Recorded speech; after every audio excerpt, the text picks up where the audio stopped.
बोलिए श्री सद्गुरुदेव की। हमारा जो जीवन है वो बड़ा ही सौभाग्यशाली है। हमारे ज्ञानी पुरुषों ने इस शरीर को, इस जीवन की बड़ी भूरी भूरी प्रशंसा की है। इस जीवन से हमें दो शक्तियां प्राप्त हुई हैं। वो कौन सी शक्ति? हमें एक वाक शक्ति मिली है जिसको हम वाणी की शक्ति कहते हैं। एक दूसरी शक्ति हमारे पास सोचने की शक्ति है, और वो सोचने की शक्ति हमें उपहार रूप में मिली है जिसको हम गॉड गिफ्टेड कहते हैं। ये दो शक्तियां हमारे पास हैं। इन शक्तियों का सदुपयोग और इन शक्तियों का दुरुपयोग हमारे जीवन को गलत और सही दिशा की तरफ प्रेरित करता है। अब हमें विचार करना है कि हम किस दिशा में अपनी यात्रा कर रहे हैं।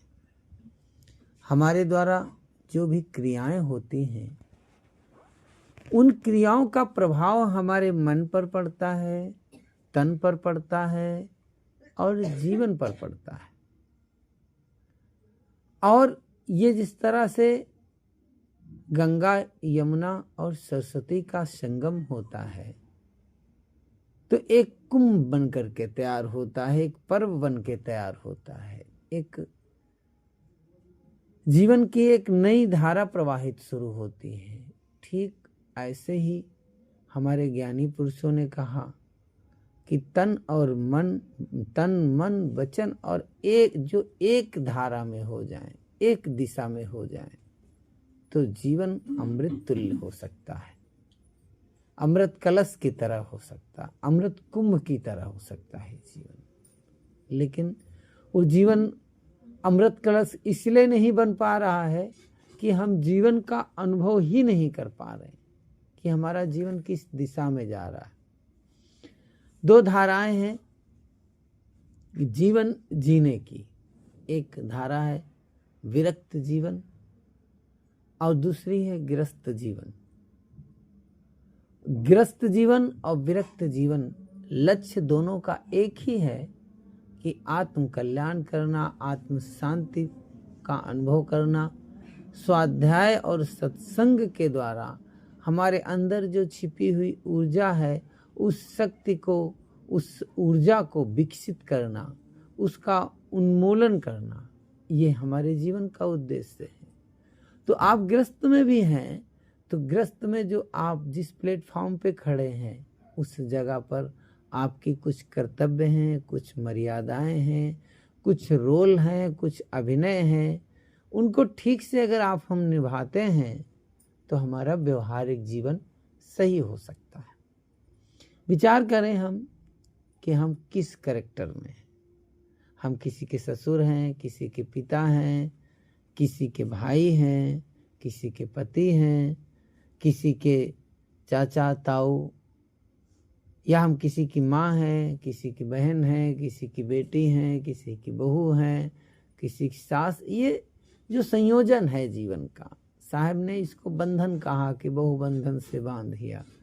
तो हम अनगिनत संबंधों से बंधे हुए हैं, और हम इनसे जो बंधे हुए हैं, इन बंधनों में रहते हुए, इनका निर्वाहन करते हुए हमें एक जीवन के लिए सद्गति, एक हमारे अंदर दिव्यता अगर जीवन में आ जाए। जो हमारे संत मनीषी हैं, ज्ञानी लोग हैं, वो क्या करते हैं? वो आपको दिन पर दिन आपको एक मार्गदर्शन करते हैं सत्संग के माध्यम से, कि जो हमारा जीवन है, विचार करोगे तो हमारा जीवन कहीं मनुष्य और पशु अलग अलग नहीं है। सारे काम वही हैं, भोजन, छाजन, बाल बच्चे इत्यादि, मैथुन, भय, नींद और मोह। ये 6 कर्म हैं हमारे। 6 कर्मों में हम भी यही काम कर रहे हैं, यही पशु भी करते हैं। अंतर कोई नहीं है, खास कोई अंतर नहीं है। ये अंतर, भोजन हम भी करते हैं, वो भी करते हैं। छाजन, हम मकान बना के रह रहे हैं, वो कहीं कोई बिल बना के रहता है, कोई घोंसला बना के रहता है, कोई गड्ढा खोद के रहता है। सब अपने अपने शरीर की सुरक्षा के लिए अपना अपना कुछ न कुछ इंतजाम कर लेते हैं। ऐसे ही बाल बच्चे वो भी पैदा करते हैं, हम भी बाल बच्चे बना रहे हैं। कुल मिला के कि चेंजिंग कोई नहीं है। चेंजिंग परिवर्तन कहाँ पर है? एक हमारी समझ के, हमारी जो समझ है उस समझ के धरातल पर हम अगर जीवन को सही दिशा देना चाहें तो सही दिशा दे सकते हैं। और सही दिशा अगर नहीं देंगे तो क्या होगा कि जीवन पशु की तरह जा रहा है। जैसे आज का दिन चला गया वैसे कल का दिन चला जाएगा, वैसे हमारा जीवन चला जाएगा। जीवन को सही दिशा नहीं मिल पाएगी। आप घर में अगर पिता हैं तो पिता का कर्तव्य है कि अपने बच्चों के साथ बहुत सूझबूझ के साथ रहना है, समझदारी के साथ रहना है, ना समझी के साथ नहीं, समझदारी के साथ रहना है। हर माँ बाप का एक शिकायत है कि हमारे बच्चे अच्छे नहीं हैं। हम लोगों से भी लोग कंप्लेन करते हैं कि हमारे बच्चे अच्छे नहीं हैं। जो माँ बाप शिकायत करते हैं उनको सोचना चाहिए कि हमारे बच्चे अच्छे नहीं हैं, इसका मतलब है कोई कमी हमारे अंदर है, कोई कसर है हमारे अंदर, कोई खोट है हमारे अंदर। क्या कमी है? जो हमारे बच्चे हमारी बातों का अनुकरण नहीं करते हैं, हमारी बातों का पालन नहीं करते हैं, हमारे बताए हुए रास्ते पर चलने का प्रयास नहीं करते हैं। कहीं न कहीं हमारी कमी है। या तो हमारे आचरण में कमी है, या हमारे वाणी में कमी है, या हमारे जीवन में हमारे स्वभाव में कोई कमी है। इस बात पे हमें विचार करना चाहिए। कहते तो हैं हम कि हमारे पूर्वज थे, हम उनका ऐसे करते थे वैसे करते थे। हमारे बच्चे कहना नहीं मानते, क्योंकि समय के साथ बदलाव होता है। समय के साथ संस्कारों में बदलाव होता है, संस्कृति में बदलाव होता है। कितना बड़ा परिवर्तन है। आज से 50 साल 80 साल पीछे चले जाओ, 70 साल चले जाओ, कितना बड़ा परिवर्तन हुआ है। देश आज़ाद होने से पहले क्या देश की स्थिति थी, आज की क्या हो चल रहा है। तो क्या होता है कि समय के साथ में, उम्र के साथ में, उम्र की जो डिस्टेंसिंग होती, अंतर होता है, तो विचार एक रूप नहीं हो पाते। शांति से बैठ जाओ। तो मैं कह रहा था कि हम जिस जगह पर हैं हमें एक मर्यादित जीवन बनाना होगा। मर्यादित जीवन का मतलब ये होता है कि जब सबसे मोटा सूत्र समझना है कि जब हम दो लोग होते हैं, कौन? पति और पत्नी। जो लोग दो स्त्री पुरुष अगर इकट्ठे होते हैं तो क्या होते हैं? पति और पत्नी होते हैं। और अगर 2 में से 4 हो जाएं तो क्या हो जाते हैं?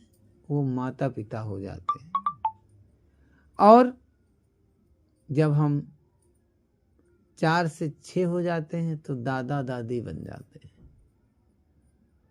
तो अब तीनों की मर्यादाएं अलग अलग हो गई। पति पत्नी की मर्यादाएं अलग होती हैं, माता पिता की मर्यादाएं अलग होती हैं, और दादा दादी होने पर मर्यादाएं अलग होती हैं। अगर जो इस नियम का कोई पालन नहीं करता है तो घर का वातावरण दूषित हो जाएगा, घर का वातावरण खराब हो जाएगा। तो हमें बड़ों को बहुत सावधान रहना पड़ता है, बड़े को बहुत सोचना पड़ता है। जो बड़ा होता है, बड़ा मात्र बूढ़ा हो जाने से कोई बड़ा नहीं होता है, विचार से बड़ा होता है। किसी के बाल सफ़ेद हो गए तो इसका मतलब वो चिंतनशील थोड़ी है कि उसके कारण विचार, उसके बाल सफ़ेद हो गए। बालक भी विचारशील हो सकता है। अगर वो 2-2 4 कहता है तो उसकी बात माननी चाहिए। अगर एक बूढ़ा आदमी 2-2 5 कहता है तो उसकी बात को नज़रअंदाज करना चाहिए। घर में ज़रूरी नहीं कि हम ही बुद्धिमान हैं।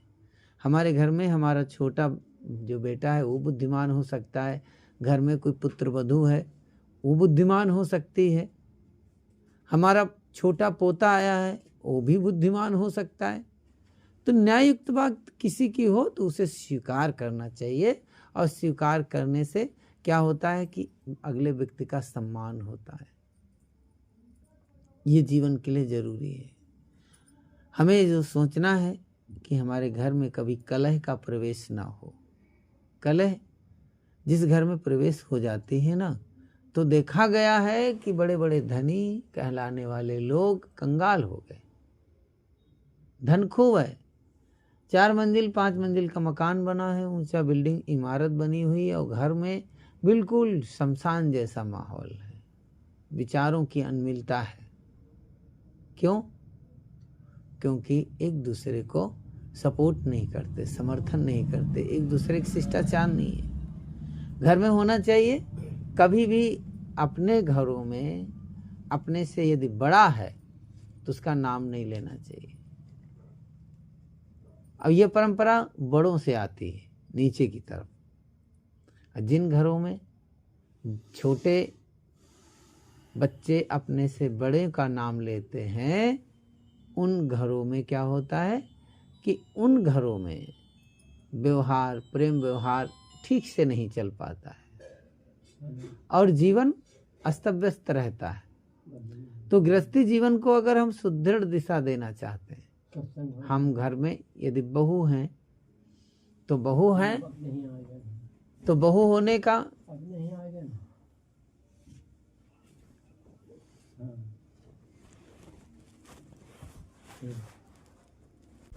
अगर हम बहू हैं घर की तो बहू की जिम्मेदारी होती है। घर को चाहे तो हम स्वर्ग जैसा सजा सकते हैं और चाहे तो घर में को नरक जैसा बना सकते हैं। घर का साफ सुथरा रखना, स्वयं को साफ सुथरा रहना और बच्चों को साफ सुथरा रहना, माताओं से ही घर की मर्यादाएं होती हैं। अगर मर्यादाएं हैं तो माताओं की वजह से है घर की मर्यादाएं। माताएं चाहें तो घर का बिगाड़ भी हो सकता है, अपमान भी हो सकता है। अब पता लगे बच्चे साफ सुथरा नहीं रहते हैं, घर के बाहर आप कहीं भी रहते हो, चाहे छप्पर हो चाहे महल बना हो, साफ सुथरी जगह अच्छी लगती है। अगर भले ही झोपड़ी पड़ी हो और बढ़िया साफ सुथरा है तो अच्छा लगेगा। और अगर जो कहीं महल बना है और साफ सुथरा नहीं, एक सामान वहाँ पड़ा, एक वहाँ पड़ा, एक वहाँ पड़ा, एक ये हो रहा वो हो रहा, तो कुछ नहीं, अच्छा नहीं लगेगा। तो चाहिए कि घर को साफ सुथरा रखें और साफ सुथरा रखने के साथ में अपने मन को भी साफ सुथरा रखते हैं। आजकल के समय में जो हमारा एक संस्कार हो गया है, संस्कृति बन गई है, अब आजकल परिश्रम बहुत कम हो गया है। परिश्रम का एक समय था कि माताओं को बहुत ज़्यादा परिश्रम करना पड़ता था।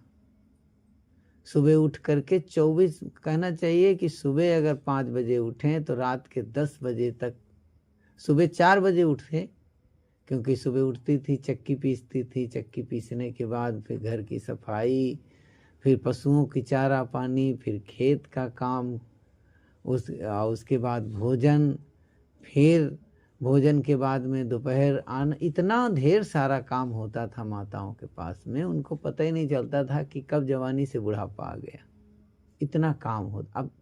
अब काम का समय कम हो गया है क्योंकि इतने साधन होते बढ़ते जा रहे हैं।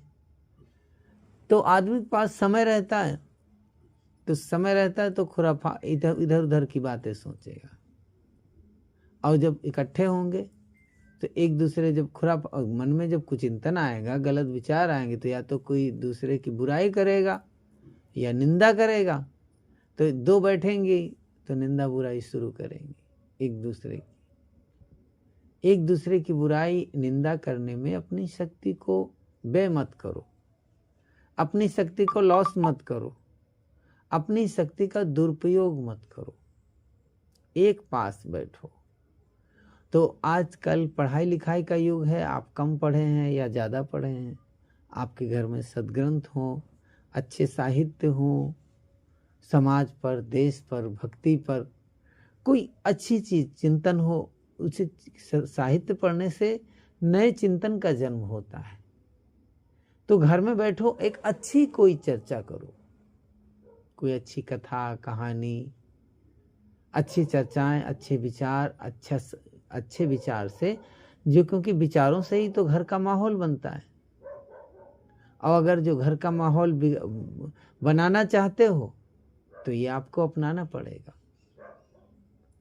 अलग अलग आप रहो और एक पास रहो, अंतर पड़ता है। अलग अलग समय बीत जाए, बुजुर्ग होने लगे तो चलो भाई अलग अलग होना। कई जगह देखा जाता साल भर शादी को हुए नहीं, चूल्हा अलग जल रहा, आपस में झगड़ा करेंगे और किसी तरह अलग कर दिया जाए। सास ससुर भी कहते हैं, परिवार के लोग भी कहते हैं भैया ऐसा करो झगड़ा ना हो, झगड़े से तो अच्छा भैया अलग बनाओ खाओ से कहो तो अच्छा। वो क्या फायदा होगा? एक पास रहना चाहिए। जिस घर में मीटिंग और ईटिंग, भोजन एक साथ होता है और एक साथ बैठ करके आपस में बात करते हैं, जिस घर में कोई भी काम हो बढ़ता वही घर है।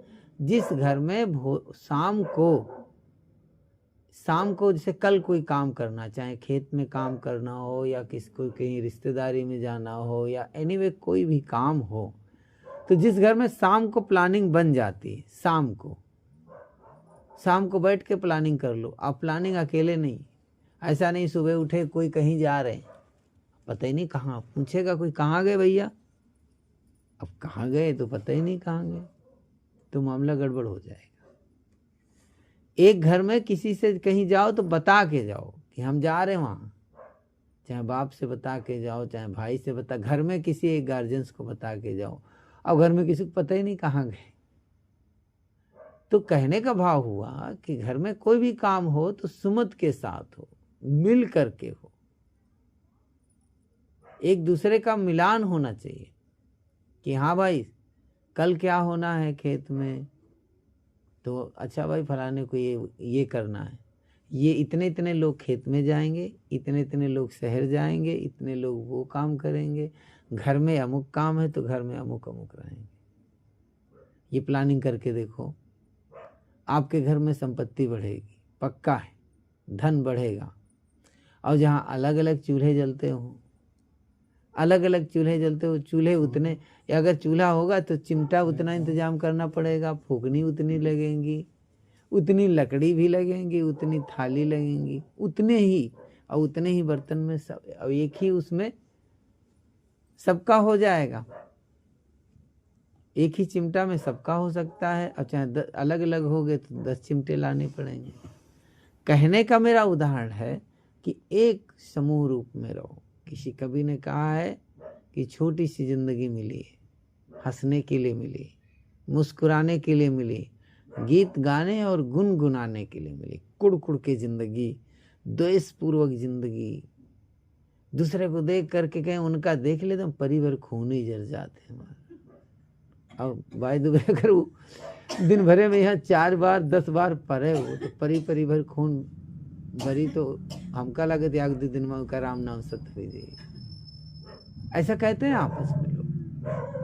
ऐसा भाव कभी नहीं होना चाहिए, इस भाव को खत्म करना है। भगवान बुद्ध ने कहा द्वेष को खत्म करो, जो द्वेष का भाव है उसको खत्म करो, राग के भाव को खत्म करो, द्वेष खत्म करो। जब ये खत्म होंगे तब हमारे अंदर में प्रज्ञा जागृत होगी। प्रज्ञा नाम बुद्ध, हमारी जो बुद्धि है उसके अंदर ज्ञान का विकास होगा, शील हमारे अंदर विकसित होंगे, सद्गुण आएंगे हमारे जीवन में। ये तभी विकसित होगा जब हमारे जीवन के अंदर ये व्यवहारिक सूत्र अपनाए जाएंगे। हमारे जो माँ बाप हैं अगर बुजुर्ग हो जाएं तो कबाड़ नहीं है, जैसे रिजेक्ट सामान होता, कुर्सी टूट जाए तो क्या करेंगे, उठाएंगे कोने में डाल देंगे, टूटा हुआ सामान। और ऐसे ही बुजुर्गों को भी हम उसी दृष्टिकोण से देखने लगे, पुराने हो गए नहीं। जो चीज़ जितनी पुरानी, सोना जितना पुराना होता है उतना कीमती होता जाता है। तो हमें भी क्या करना है कि हमारे लिए बुजुर्ग हमारे भगवान के सरीखे हैं। ब्रह्मा विष्णु महेश शंकर हनुमान जी की फोटो की पूजा करने की कोई जरूरत नहीं। जो फोटो लगे हैं उनको नमन कर लो। जैसे हमारे सामने फोटो लगे हैं तो इनको साफ रखना चाहिए, इन पर जाला नहीं लगना चाहिए कभी भी। सप्ताह में 15 दिन में उनमें क्या होना चाहिए, फोटो पर कपड़ा फेरना चाहिए, साफ कपड़ा फेरना चाहिए, जिससे उनमें कहीं जाला नहीं लगना चाहिए। और ये भी नहीं है कि उनमें दाल भात खिलाना है या उनकी अगरबत्ती घुमानी है, ये कोई ज़रूरी नहीं है। उनसे खुश नहीं होते हैं, वो प्रतीक रूप में होते हैं। आचरण, वो आचरण के लिए है, उनके आचरण पे हमें चलने की ज़रूरत है। तो हमारे बड़े बुजुर्ग देवता, घर के असली देवी देवता हमारे बड़े बुजुर्ग हैं। जब होली दिवाली आए, एक परंपरा बता रहा हूँ, जैसे होली में किन की पूजा होती है घरों में, पता नहीं, गणेश लक्ष्मी तो दीपावली पे होती है, तो पूजा होती है कुछ।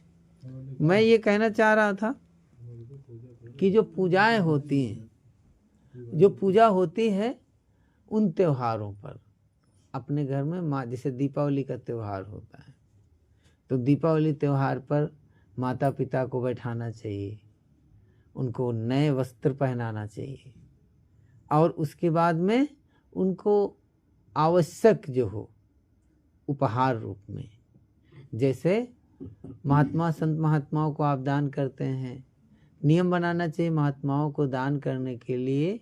अगर आप महात्माओं का स्वागत करते हैं तो ये नहीं कि 100 रुपये एक साथ चढ़ा दिए। नियम ये बनना चाहिए कि हर घर में जितने छोटे चाहे बच्चे हों या बड़े हों, चाहे बहू हो चाहे बेटा हो, सबके हाथ में 10-10 या 5-5 रुपये पकड़ाना चाहिए। उनको पैसा दे पकड़ाने से और उनके हाथ से दिलाने से एक नए संस्कार का जन्म होता है। ना कुछ हो तो हाथ में फूल लेकर के जब विदा करो तो एक साथ नियम बना लो कि एक एक फूल ही रख कर के समर्पित कर रहे हैं, नहीं गए ये, मतलब अगर द्रव्य है तो एक एक रुपये ही रख कर के दें। ये एक संस्कार है, संस्कार बनेगा, ये परंपरा बनी रहेगी, आगे आपके घर की भक्ति चलती रहेगी। तो मैं कह रहा था कि ये आपको अच्छे मार्ग की, अच्छे विचार की आदत डालनी है। हमने क्या किया कि जीवन को निम्न गति में ले गए, नीचे की तरफ ले गए, और नीचे की तरफ ले जाने से हमारा जीवन कलुषित हो गया। जीवन में जो होना चाहिए वो नहीं हुआ, जो जैसा चलना चाहिए वो नहीं चले, जीवन कंटकाकीर्ण होता चला गया। हमारा जीवन हमारे ही कांटे के जैसा चुभना शुरू हो गया। और ये जो समझ है, ये चाहे साधु हो चाहे गृहस्थ हो, स्त्री हो या पुरुष हो, सबको समझदारी लानी पड़ेगी। आप जहाँ कहीं हो, जिस जगह पर हो, अपने कर्तव्य का पालन करो। अपने कर्तव्य का पालन करते हुए और अच्छे मार्ग का हमें अनुकरण करना है। अच्छे मार्ग का जो अनुकरण करता है, अच्छे मार्ग पर चलता है, तो उसके जीवन के दुख, द्वंद्व, द्वेष, दुर्भावना, ईर्ष्या, ये सब खत्म होते जाते हैं। ये हमारे जीवन के क्या है कि ये नकारात्मक बिंदु हैं, ये कसाएं हैं, ये गंदगी है हमारे जीवन के लिए, ये विष है हमारे जीवन के लिए। इनको त्यागना है। अपने जीवन में प्रज्ञा, शील, समाधि, अपने जीवन में दया, करुणा, प्रेम, इनको विकसित करना है। जब इनको हम विकसित करेंगे तो क्या होगा कि इनसे हमारे जीवन में शक्ति बढ़ेगी, ऊर्जा आएगी, हमारा जीवन ऊर्जावान होता जाएगा। और ऊर्जावान जीवन हमारे आने वाले जनरेशन के लिए, आने वाली पीढ़ी के लिए एक आदर्श बनेगा, और हमारे आने वाली पीढ़ी के लिए एक समझ पैदा होगी, और आने वाली पीढ़ी जो नई पैदा होगी उसमें तथागत बुद्ध, स्वामी महावीर, सदगुरु कबीर, संत रविदास, नानक साहेब, दादू साहेब जैसे महापुरुष पैदा होंगे, अच्छे ज्ञानी पुरुष पैदा होंगे। कब होगा? जब हमारे जीवन में मन वाणी कर्मों का शुद्धिकरण होगा, और जिससे हमारे जीवन में शांति का मार्ग, प्रेम का मार्ग प्रशस्त होगा, उसी से हमारे जीवन का उद्धार हो सकता है। बस इतना कहते हुए